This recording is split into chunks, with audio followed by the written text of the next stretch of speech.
Est-ce que vous aussi vous rêvez de liberté financière? Est-ce que vous aussi vous rêvez de devenir millionnaire? Alors sache que tu es au bon endroit parce que dans cette vidéo on va découvrir le parcours d'un entrepreneur non pas millionnaire, non pas multimillionnaire, mais bien déca-millionnaire depuis l'âge de ses 30 ans. En effet, nous allons parler de Théophile Hélier qui a actuellement 31 ans, tout fraîchement déca-millionnaire. Vous l'aurez compris, il est né en 1993 d'un père policier et d'une mère secrétaire. Il a vécu à Tourquin dans le Nord-Pas-de-Calais qui est tout simplement l'une des plus pauvres communes de France. Mais avant de parler de tout ça, rappelons un petit peu qui est Théophile Hélier. Actuellement connu sous le nom de Touche à tout, il s'agit d'un entrepreneur qui est extrêmement diversifié sur plein d'aspects de son business. Il a créé de multiples formations dont je vais faire apparaître à l'écran ici. Il est également auteur du livre Libre et également cofondateur de la plateforme onlineasset.com qui est justement un site d'investissement sur des sites en ligne. Il a en effet au cours de sa carrière créé des formations sur tous les points, dans l'immobilier, pour devenir rentier, au niveau de la bourse, dans tous les domaines et il est extrêmement diversifié. Mais nous, ce qu'on veut, c'est pas savoir comment est-ce qu'il est devenu déca-millionnaire ni multimillionnaire à l'âge de 26 ans. Nous, ce qu'on veut, c'est savoir par où est-ce qu'il a commencé pour justement pouvoir emprunter le même chemin que lui. Et c'est ce qu'on va se proposer de faire dans cette vidéo. Mais avant de commencer, comme d'habitude, je tiens à justifier un petit peu mes informations.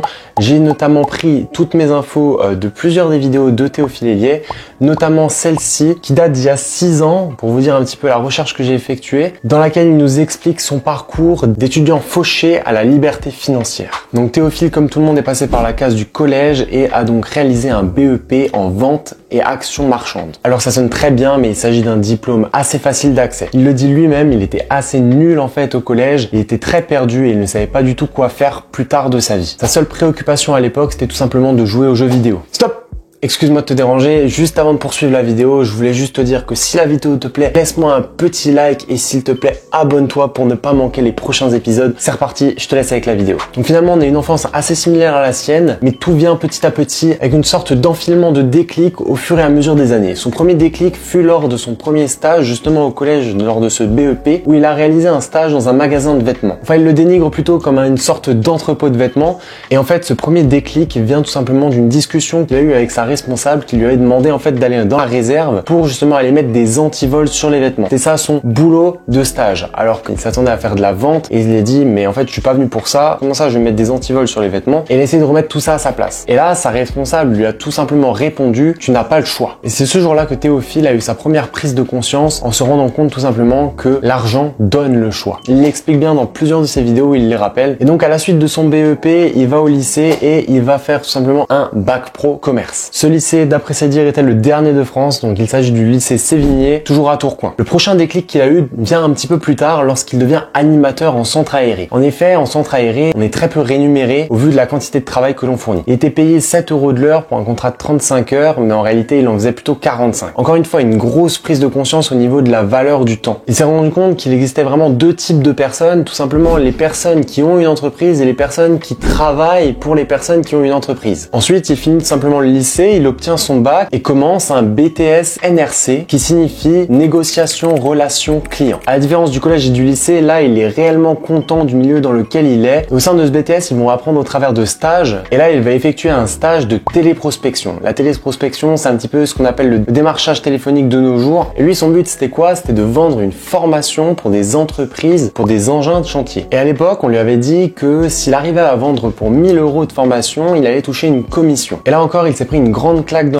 tout simplement parce qu'il a réussi à vendre pour 30 000 € de formation et il n'a absolument rien touché, aucune commission supplémentaire de son salaire. Et là, une fois de plus, il s'est rendu compte que lorsqu'on n'est pas patron, on se fait bien avoir. Il s'est rendu compte de sa naïveté et ce fut une très grande leçon de vie pour lui. On recontextualise un petit peu tout ça. Maintenant, il a 23 ans, on est en 2016. Il obtient donc son diplôme, donc son BTS NRC et va commencer à entamer une année de licence de web marketing. Et là, sa grande déception, il se rend compte que ses profs n'ont absolument aucune expérience dans la création de business, ils n'en ont pas monté eux-mêmes et donc en fait ils enseignent comment créer un business alors que eux-mêmes n'en ont pas créé. Et là il se rend compte qu'il n'est tout simplement pas au bon endroit. À cette époque, il se questionne beaucoup, il veut devenir millionnaire, il demande comment devenir millionnaire, comment devenir riche. La plupart de son entourage se moque de lui et le peu de réponses qu'il obtient sont des réponses du style je ne sais pas. Il n'y a pas vraiment de réponse très claire à ce sujet. Suite à cette prise de conscience, il va tout simplement décider d'arrêter complètement cette alternance dans laquelle il touchait déjà 1400 € par mois. En parallèle de ses études, il avait créé son tout premier business où il vendait à ses camarades de classe des fiches de révision pour le BTS NRC. Alors vous allez être un petit peu surpris de ses résultats, mais le premier mois, il arrive à vendre pour 140 € deux fiches de révision. Le deuxième mois, il double la mise avec 280 €. Le troisième mois, il en arrive à 480 pour finir le quatrième mois avec un revenu total de 1600 €. Et à ce moment-là, il y a une très grosse prise de conscience où il se rend compte qu'il a tout simplement pas besoin de l'école pour réussir à générer de l'argent. À ce moment-là, il se rend compte qu'il était possible de générer pas mal d'argent en dehors de l'école et il va aller sur YouTube et va se rendre compte qu'il existe un tout autre univers avec le business en ligne. Et sur YouTube, vous le savez très bien, on vend du rêve, on voit des grandes vacances, on voit des beaux paysages, on voit des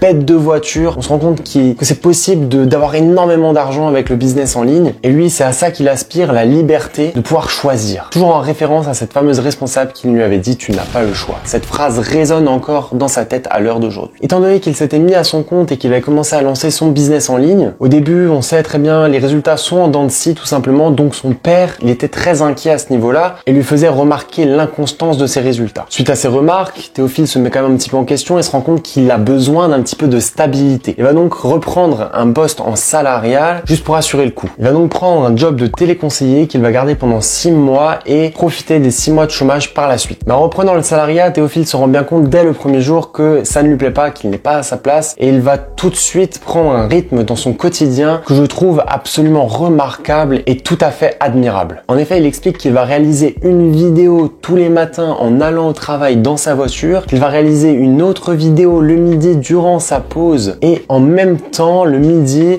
il va rédiger un article de 700 mots. Et cela tous les jours pendant 6 mois. Ce qui faisait que tous les soirs, quand il rentrait chez lui, il avait 2 vidéos et un article de 700 mots. Et vous vous doutez bien, toute cette quantité de travail, ça a un prix. Et en effet, il réussissait à se générer 3500 à 4000 € par mois grâce à ses business en ligne et à sa détermination. Quand il a réussi à dégager ses revenus, il n'a pas voulu rester en France, ce qui est tout à fait compréhensible, et il est directement parti 1 an en Thaïlande. Pendant cette année en Thaïlande, il va se faire un petit tatouage pour justement marquer le coup de son indépendance financière. Et d'ailleurs, il le dit lui-même. À propos de tes tatouages, ils représentent quoi pour toi? Alors, ils représentent beaucoup de choses. Concrètement, je vais pas tous vous les montrer, mais en gros, mes tatouages représentent mon évolution, mon parcours, que ce soit d'un point de vue perso ou pro.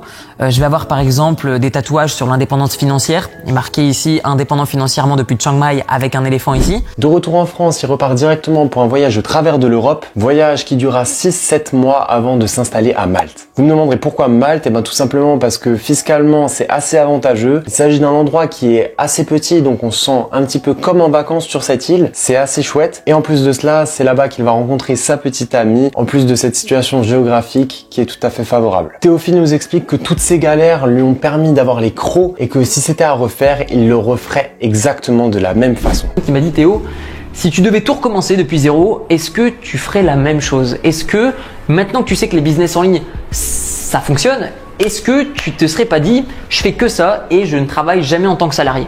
Eh bien ma réponse est non, je ferais exactement la même chose puisque le fait d'avoir fait des stages pourris, le fait d'avoir fait des jobs pourris, le fait d'avoir été dans des diplômes de merde, le fait d'avoir été dans des lycées mais pourris, ça m'a appris un truc, ça m'a donné les crocs, ça m'a donné envie de développer plus de choses parce que j'ai compris que si je travaillais pas, eh bien j'allais rester dans ce cercle, j'allais rester dans ce qu'on appelle la rat race. Personnellement, je ne connaissais pas Théophile Hélier avant de réaliser quelques vidéos, j'avais juste entendu de nom et c'est pour ça que je trouvais ça super intéressant de vous raconter un petit peu plus en détail ce qu'il fait et qui il est réellement. Voilà, c'est déjà la fin de cette vidéo, j'espère qu'elle t'aura plu. Je pense avoir pris la meilleure partie de la vie de Théophile Hélier pour justement nous rapprocher, nous aussi, de cette fameuse liberté financière qu'on cherche tant. Comme d'habitude, si cette vidéo t'a plu, n'hésite pas à t'abonner. On est presque aux 100 abonnés, ça me fait super plaisir. J'espère que cette vidéo t'a plu et en attendant, je te souhaite une très bonne journée ou une très bonne soirée en fonction de l'heure à laquelle tu regardes cette vidéo. C'était Cédric, on se retrouve la semaine pro pour un prochain épisode. Allez, ciao!